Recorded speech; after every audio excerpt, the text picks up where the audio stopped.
I wasn't supposed to go on that trip. It was a spur-of-the-moment decision, one of those things where a voice in your head says, just go, even when everything else is screaming, stay home. I guess that's why I ended up saying yes when my buddy called me, his voice a bit too eager for a late Thursday night. He wanted to get out of the city for the weekend, clear his head. I know this spot, he said, up in the mountains. Real quiet. No tourists. Just nature. I hadn't seen him in months, and maybe that's why I agreed so quickly. Maybe I just needed a break from my life too. The next morning, I threw a bag together, grabbed some essentials, and hit the road. The sky was overcast, a thick blanket of gray that promised rain, but I didn't care. I was excited. It felt like the beginning of something good, something fresh. I could almost taste the mountain air as I left the city behind, my car's old engine roaring against the wind. A few hours in, I realized I hadn't heard from him. I tried calling, but the line went dead after one ring. Figured he might be in a spot without service. It was remote, after all. So I kept driving, the road winding more and more, cutting through dense patches of forest that seemed to close in around me. That's when I saw the sign. Faded, weather-beaten, almost unreadable, last gas for 50 miles.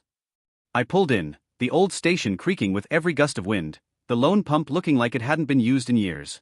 An old man sat in a wooden chair by the station's door, his eyes on me the moment I stepped out of the car. I nodded, and he nodded back, a slight movement that didn't feel friendly. More like, curious. I filled up the tank, but when I went inside to pay, the old man hadn't moved. I could feel his eyes on me as I walked past.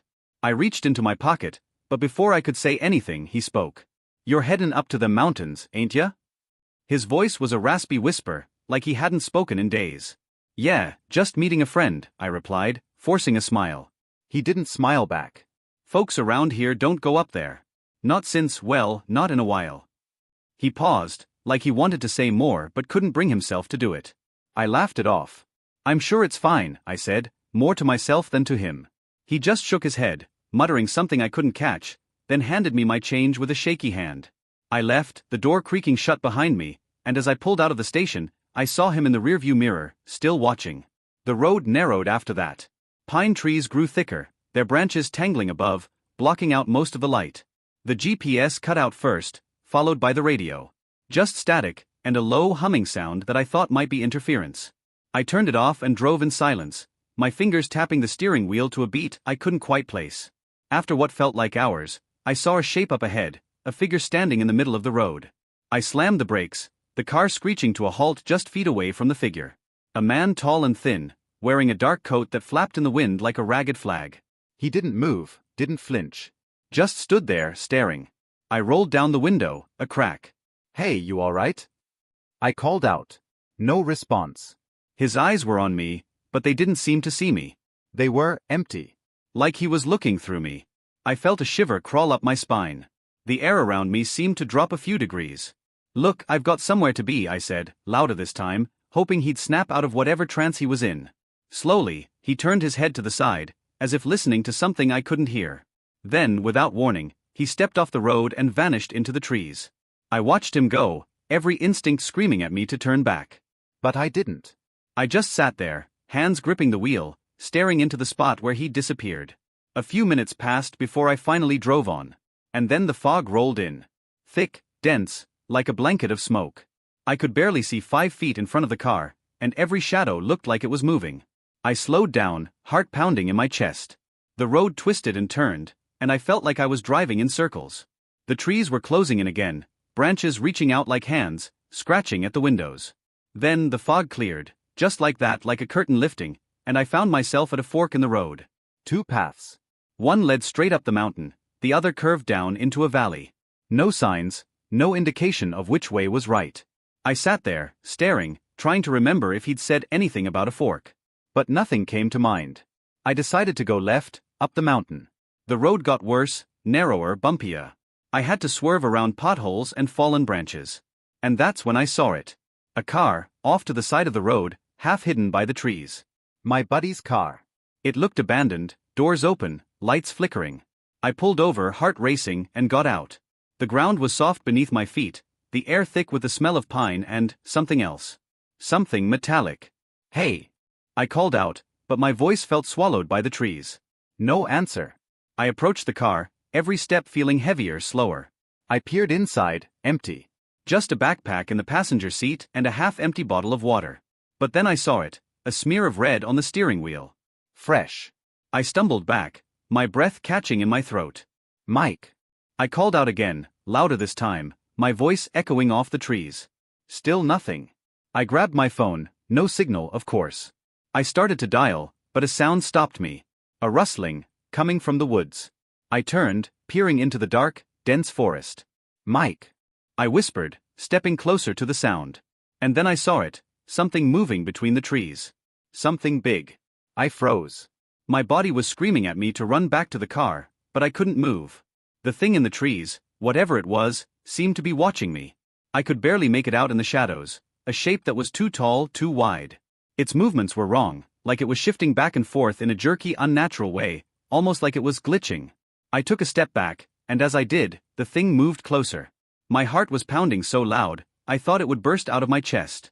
I turned and sprinted back to my car, yanking open the door and jumping inside. I slammed the door shut, my hands fumbling for the keys.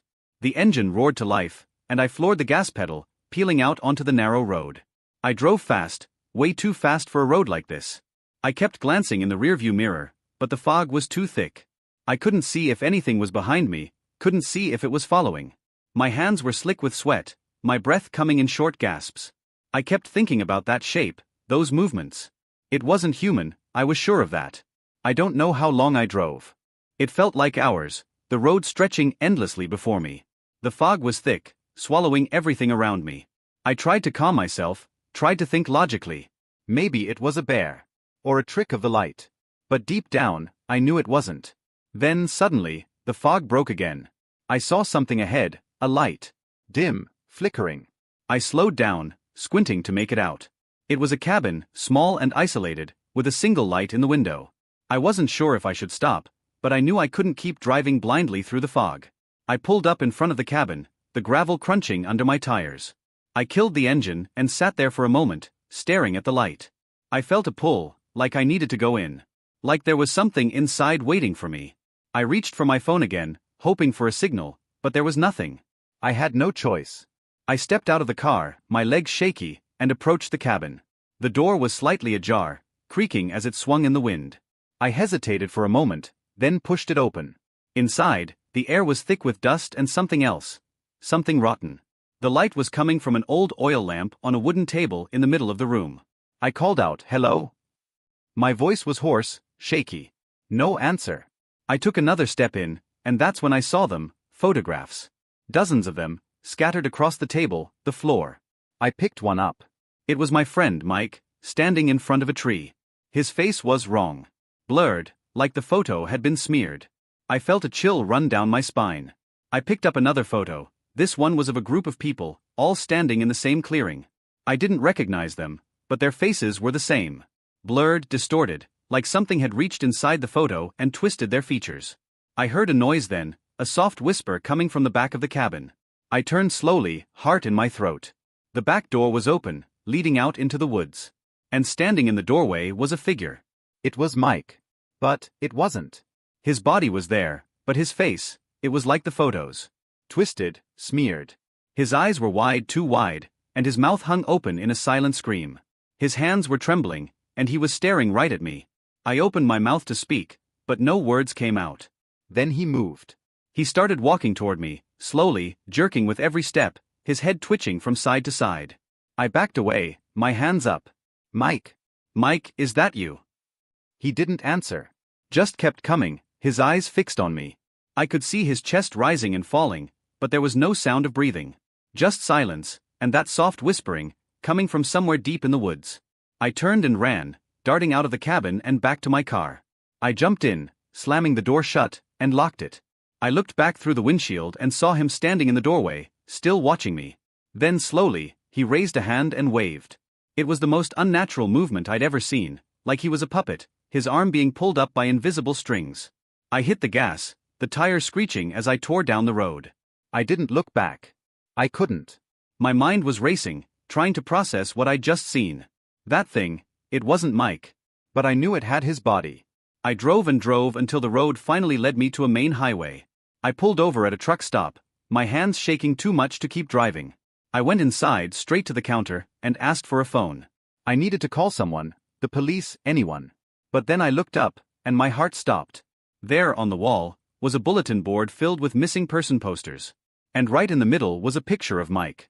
His real face, the way I remembered it, not the twisted smeared version I'd just seen. And written in bold letters under his picture were the words, "Missing since 2012. I stumbled back, knocking into a chair. I could feel the eyes of everyone in the truck stop on me, but I couldn't move. My mind was spinning, trying to make sense of what I'd just seen. How could that be? I'd just seen him. Y de just. I turned and ran out of the truck stop, back to my car. I didn't know where I was going, but I knew I had to get away. Away from those mountains, from that cabin, from whatever was out there. I got in the car, started the engine, and drove. And as I drove, I could swear I saw something in the rearview mirror. A figure, standing in the middle of the road. And it was waving. I didn't sleep that night. I couldn't. Every time I closed my eyes, I saw Mike's face, or what was left of it. I kept driving, aimlessly, too afraid to stop.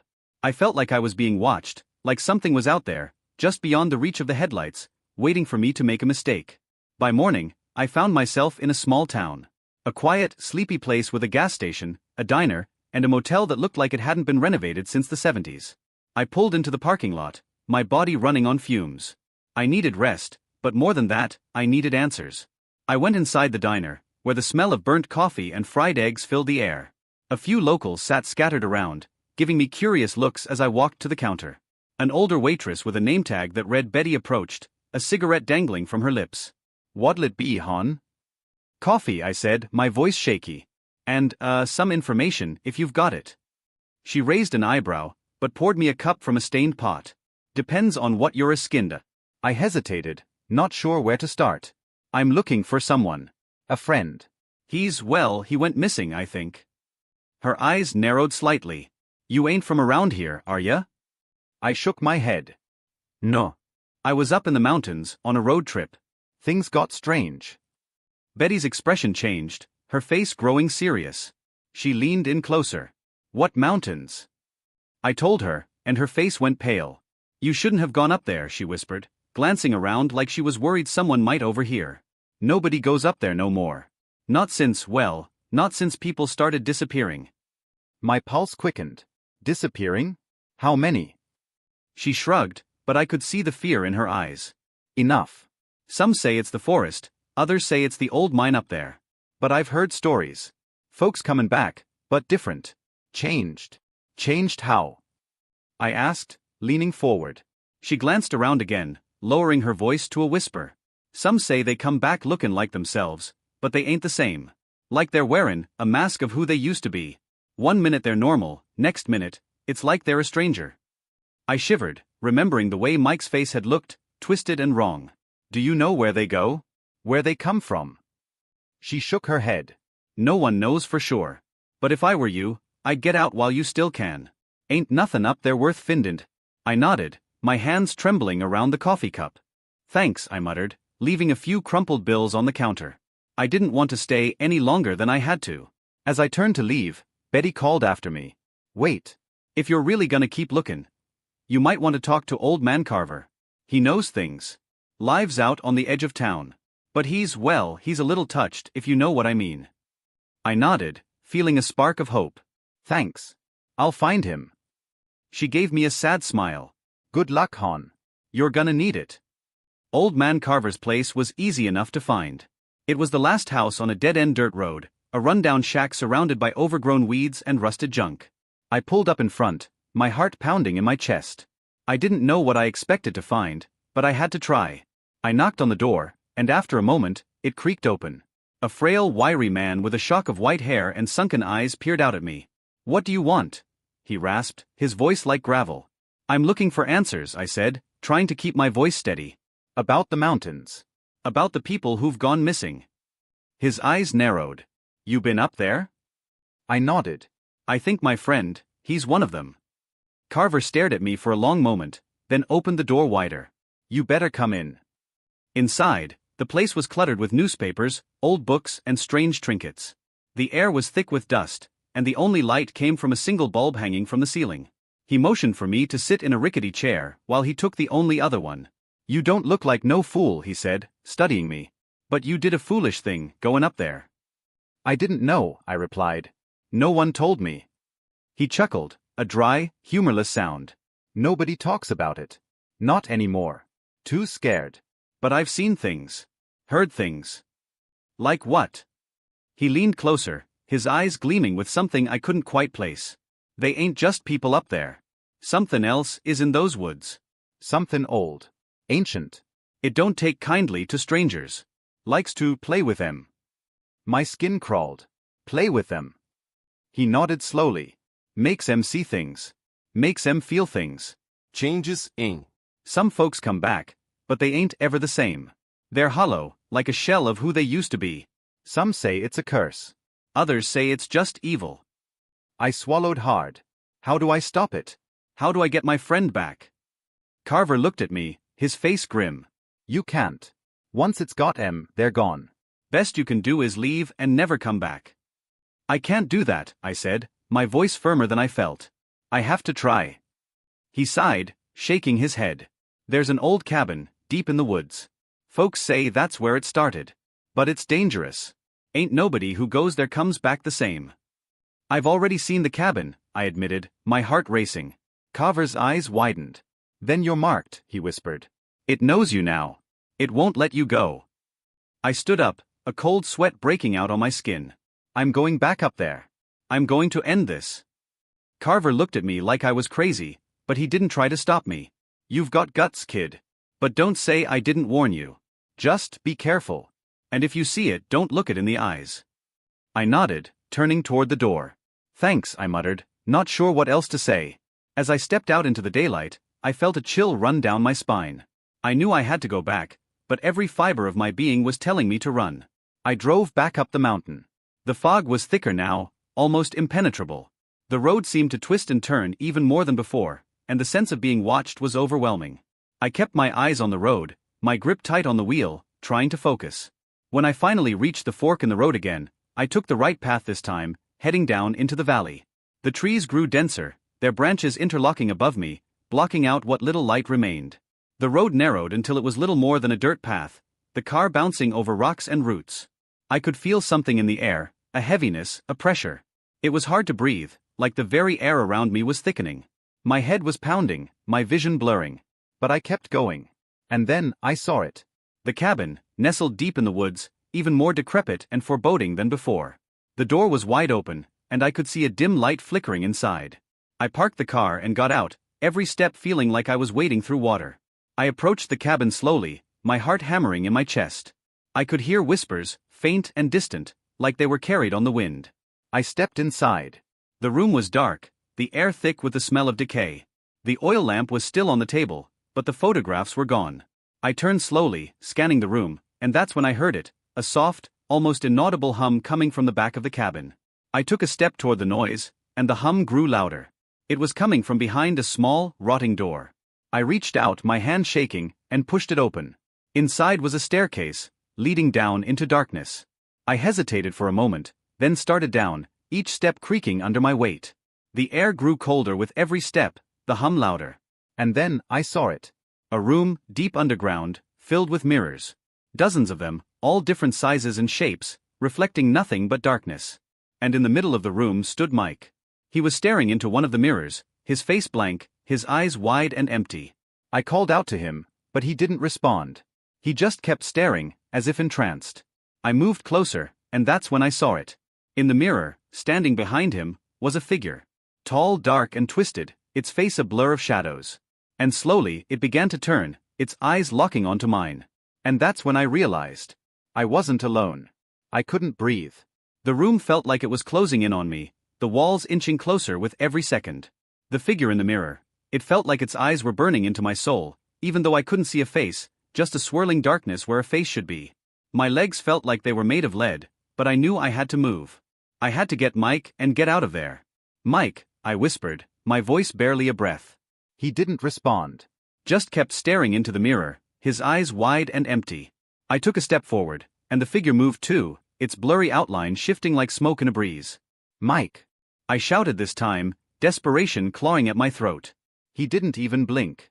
I was almost close enough to touch him when I felt a sudden drop in temperature, the air growing so cold that my breath came out in visible puffs.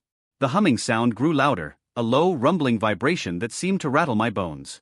The mirrors around the room began to shake, a dozen reflections of the same dark figure trembling in their frames. And then, the figure in the mirror smiled. It wasn't a normal smile.